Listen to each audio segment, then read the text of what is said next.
आप चाहो तो फिजिक्स के प्रिंसिपल्स लो, kinetic and potential energies are converted into each other. वैसे ही इस अस्तित्व में जो कुछ भी है या तो ऊर्जा है या पदार्थ है। पदार्थ ऊर्जा में बदलेगी और ऊर्जा पदार्थ में बदलेगी। हम और कुछ नहीं, एक बहुत कंडेंस्ड फॉर्म ऑफ ऊर्जा ही है ये जीवन, और कुछ नहीं। एक बहुत कंडेंस्ड फॉर्म ऑफ ऊर्जा ही है, और उसी ऊर्जा में विभिन्न तरीके के परिवर्तन होते हैं। उसी ऊर्जा में विभिन्न तरीके के मूवमेंट्स होते हैं। उस ऊर्जा को एकाग्र करके सही दिशा में मूव कर लेना, वही साधना है, वही आराधना है। ईश्वर उस ऊर्जा के ऊपर जाने से मिलेगा। मूलाधार चक्र यानी आपका सबसे नीचे का चक्र, जिसमें आपकी प्राण शक्ति है, जीवन है, प्रजनन है, सारे तरह की पाश्विक प्रवृत्तियां हैं। आपका काम, क्रोध, लोभ, मोह, अहंकार, मृत्यु का भय, ये सारी चीजें मूलाधार चक्र में ही हैं। वो है शक्ति का वास। जैसे ही ये ऊर्जा ऊपर की तरफ उठेगी, वहां है शिव का वास, यानी कॉन्शियसनेस, यानी चैतन्य की सबसे ऊंची स्थिति।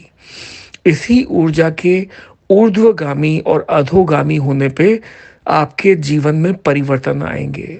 आप कितना ऊपर इस ऊर्जा को ले जा पाते हो, वही आपको मानव सभ्यता की रेस में आगे या पीछे ले जाएगी।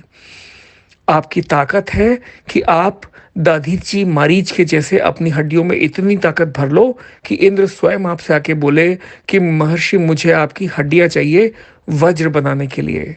आप चाहो तो स्वयं इतनी ताकत तैयार कर लो आध्यात्मिक, कि यहाँ से स्वर्ग तक की सीढ़ियां बना के आदमी को जीवित वहां भेज सको। आप चाहो तो दूसरे स्वर्ग का निर्माण कर लो। आप चाहो तो इतनी ऊंची ले जाओ कि आपके अंदर वो ताकत हो कि सागर मंथन से निकला हुआ विष आप पीकर उसको अपने विशुद्धि चक्र में क्लीन कर सको। ये है ऊर्ध्वगामी होने के संकेत, ऊर्ध्वगामी होने की कुछ ताकतें, जिससे हमारा हिंदुस्तान का इतिहास भरा पड़ा है।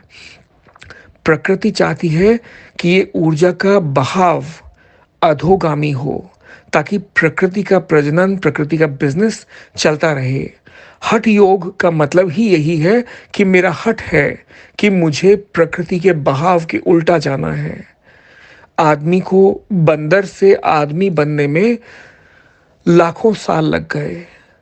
उसी तरह से आगे आने वाले लाखों सालों में आदमी का एवोल्यूशन और भी हायर है। हठ योग का मतलब ही है कि मेरा हठ है कि जो लाखों साल बाद होना है, मुझे आज चाहिए, हियर एंड नाउ, अभी और यहीं।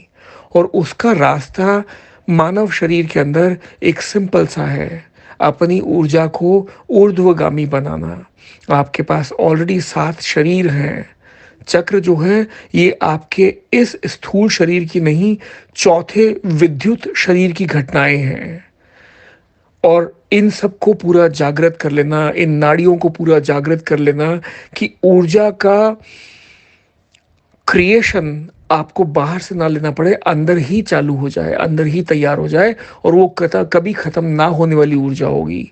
अभी जो सीमित ऊर्जा आपको मिलती है, उसका रास्ता प्रकृति ने नीचे से ही दिया है, अधोगामी ही बनाया है। पर आप चाहो तो आपके पास ताकत है कि उस ऊर्जा का क्रिएशन चालू कर सकते हो अपने ही शरीरों में, और उस ऊर्जा को ऊर्ध्वगामी बना सकते हो, अपने ही शरीरों में प्रॉपर यूटिलाइज कर सकते हो।